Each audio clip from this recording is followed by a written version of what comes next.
সত্যের মুখ বন্ধ করবার চেষ্টা করছে যে পুলিশ ডিপার্টমেন্ট এই পরিকল্পিত হত্যাকাণ্ড যার একটা পার্ট রেপ, সেইটাকে শুধু রেপ বলিয়ে চালাবার চেষ্টা করছে। হাসপাতাল জগতের যে দুর্নীতি, পুলিশ ডিপার্টমেন্টের যে প্রমাণ মুছে দেওয়ার যে পরিকল্পনা, তা বাচ্চা ছেলের চোখের কাছে পরিষ্কার। স্বাস্থ্য বিভাগ তার যে দুর্নীতি তা সবার কাছে পরিষ্কার। ইভেন পিডব্লিউডি ডিপার্টমেন্টের দুর্নীতি প্রমাণ লোপাট করে রক্ত মুছে দেওয়ার জন্য যে বেসিনে রক্ত দেওয়া হয়েছিল, এটা সবার কাছে পরিষ্কার। সেই প্রশ্ন উঠে আসছে আজকে সুপ্রিম কোর্টের বিচারপতিদের প্রশ্নের।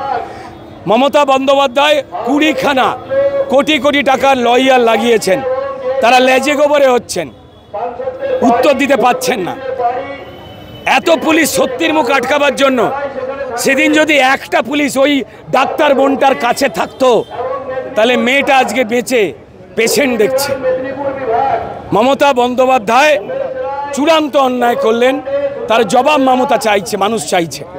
তাই পুলিশ দিয়ে, কত পুলিশ আছে, জনগণের থেকে বেশি পুলিশ আছে, বাঁচতে পারবেন মমতা বন্দ্যোপাধ্যায়? পরিকল্পিত দুর্নীতি সংগঠিত করিয়ে মাফিয়া রাজ জেনে গেছিল এই মেয়েটি। আমি ভীষণ বলছি না দাদা ভাই, বিস্ফোরক নয়, এটা পশ্চিমবঙ্গের সাধারণ কথা। এটা বিস্ফোরক বলবে কুণাল ঘোষেরা, যারা মিথ্যে কথা ছড়াচ্ছে।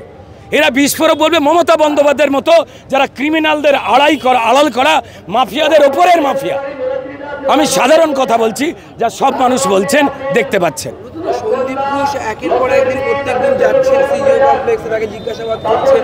অনেকে সোশ্যাল মিডিয়ায় ট্রোল করছেন যে গল্প করে ছেড়ে দেওয়া হচ্ছে। এই সন্দীপ ঘোষের বিরুদ্ধে একাধিক দুর্নীতির অভিযোগ উঠছে, এইটা নিয়ে কি বলবেন? এইসব নিয়ে কুণাল ঘোষ বক্তব্য রাখতে পারবে। উনি চাঁদে কি করে ঝিঙে চাষ হয় তাও জানেন। সন্দীপ ঘোষ সম্পর্কে আপনারা অভিযোগ করছেন? আমরা নয়, সারা পশ্চিমবঙ্গের মানুষ ভাই অভিযোগ করছে, শুধু একা বিজেপি নয়। বিজেপি এই টোটাল পরিকল্পিত প্রাতিষ্ঠানিক দুর্নীতি যা মমতা বন্দ্যোপাধ্যায় তার পুলিশ এবং বিভিন্ন ডিপার্টমেন্টে করে, টাকা লুট করে, মানুষের ক্ষতি করে, কেন্দ্র সরকারের টাকা এখানে সে লুট করে নেয়।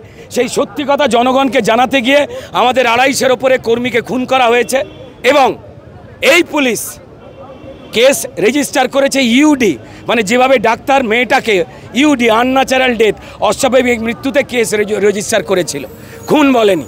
তাই পশ্চিমবঙ্গের মানুষের সবাই জেনে গেছে এটা সলতে।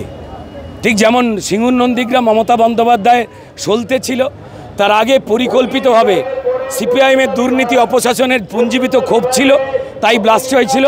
আর এই আরজি করের ঘটনা মা বোনেরা বলছেন সলতে।